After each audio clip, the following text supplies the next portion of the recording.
Don't be a back on market property person unless you really intend to.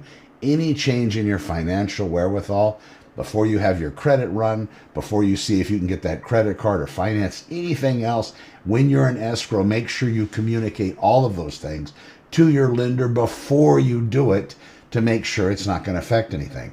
Furthermore, let me give you this. You call the lender. You say, hey, Jack, it's Connor. I want to go out and finance a $100,000 Ford Raptor. And then he goes, oh, Connor, you're just made of gold. No problem. You can do that all day long without an issue. Then I want to follow up an email, make a follow-up email to the lender and say, listen, I just got off the phone. Thank you so much with your faith and trust in me, but I'm going to go out and finance a $100,000 car.